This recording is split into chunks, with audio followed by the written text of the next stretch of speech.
What's going on, everybody? David here, back with another video. So we're going to do a stimulus package update. Now, this is the second video today, and we're going to look at Larry Kudlow. He talked on Friday about the stimulus package, and so I want to play this video, and we can talk a little bit about it. I think it was pretty interesting, some of the stuff that he talked about. But before we get started, if you guys can do me a favor, please hit the like button. I really appreciate that. Also, please subscribe to the channel. Hit the little bell notification. That way you get notified anytime we put out a video. All right, so we are going to take a look at this video here. This is Larry Kudlow. He's on Fox Business. Here we go. Joining me right now to talk more about that is the National Economic Council Director, Larry Kudlow. Larry, it's always a pleasure to see you. Thank you for being here. Thank you, Maria.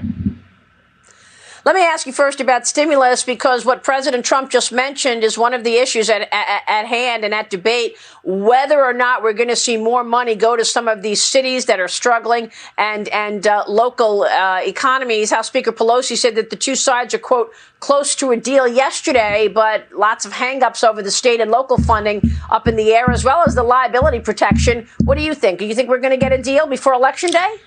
Well, I don't want to predict, but I will say a couple things. There are still significant policy differences between the two sides.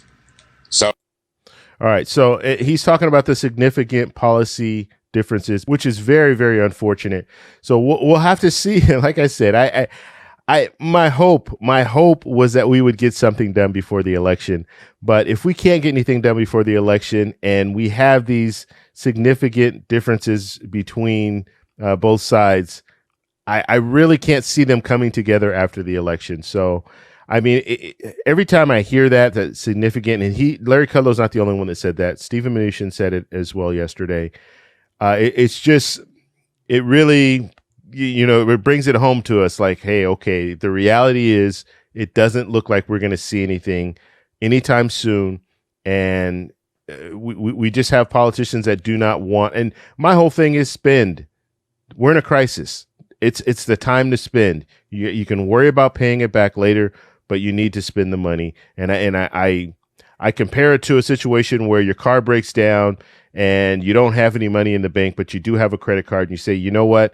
I need to get back on the road because I need to go to work. I need to do the things I need to do. I'm in a crisis right now. I need to use the credit card. I'll worry about how to pay it back later, but I need to get on the road in order to pay it back. So that's kind of the way that I compare this whole situation. All right, let's go ahead and continue. We've bridged some gaps. We're probably closer than we were a week or two back, but still major policy difference. One of them you mentioned, state and local government spending. The president said time and again, and I think you referred to it last night in the terrific debate performance, that he's not going to bail out poorly managed cities, states, and their pension funds. That's not part of this. That has nothing to do with COVID, has nothing to do with getting the economy moving. So that's all right. You guys know how I feel about this. Earmark. You can make money go to certain places only. So it's not going to pensions. It's going to certain things only. So let's go ahead and continue. Powerful point. There are other issues between us. Look, I will say on the positive side, the committee chairman in the House and Senate, Republican chairs in the Senate, Democratic chairs in the House, are talking on the relevant committees, Maria. So you've got that. That's a big plus. Sort of what they call the four corners, the two majority and two minority leaders. There is that. There's certainly my view has always been, and I think Secretary Mnuchin and the President agree with this, we want to have certain targeted assistance areas. We have from day one. We continue to have that. Okay, PPP loans to the small businesses, additional unemployment assistance. There's still too much hardship, although the economy is coming back like gangbusters. We need to help the airlines. We need to help the schools directly on COVID responses and so forth. Those are important targeted areas. There's no reason why we have to have this humongous bill which covers so much ground other than the economy and COVID. In other words, there's an ideological and political debate agenda on the other side. Okay, yeah. I respect their agenda, Maria, but what I don't respect is why do we have to jam it through now? We got plenty of time later. Yeah. Why don't we just do the essentials now to give this V-shaped recovery even more power? That's the way it is. So I'm neither optimistic or pessimistic. I'm just reporting to you. That's the latest. All right, so there's Larry Kudlow, and that's interesting. the words that he used was very interesting. Jamming it through. Why are we jamming it through now? We have plenty of time to address it. And it just, the only thing that I can think about when he says that is, are we jamming anything through right now?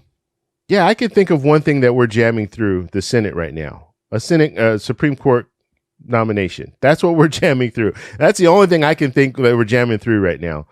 So when it comes down to it, I'm more on the side of let's do the big package. Let's get everything on the table instead of doing little piecemeal bills, because you do little piecemeal bills and things are going to get left. And if you listen, Larry Kudlow didn't say anything about direct payments. So that's not at the top of the agenda. So the things that he wants, the PPP funding and things like that, those are the things that are going to be the first thing when it comes to the piecemeal, not the direct payments, not the direct payments that people need in order to feed their family and to pay their bills, not that money, but the money for PPP. Yeah, we're going to go ahead with that.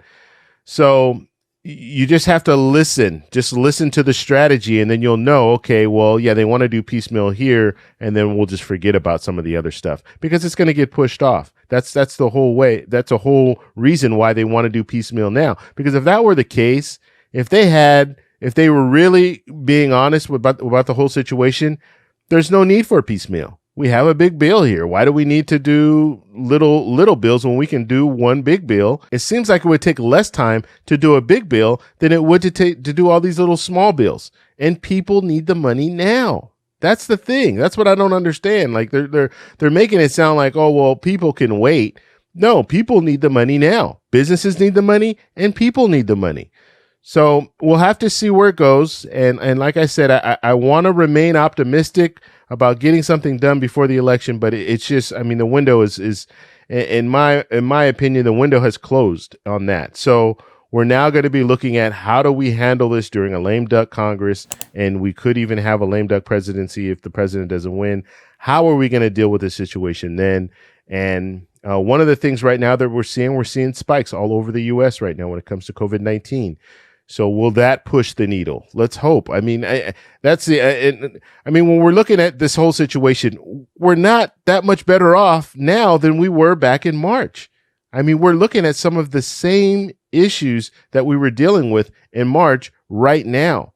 Unemployment is still high. Although they might tell you, oh, well, you know, everybody's going back to work, or we've had these record numbers when it comes to people going back to work. Yes, that's because you have 30 million plus people out of work. And so, of course, and this was within a matter of a month, you have all these people unemployed. And so now as they start going back to work, now it looks like we have these great gains when it comes to people going back to work. But the reality is they lost their job first. And so we're still behind the curve when it comes to unemployment.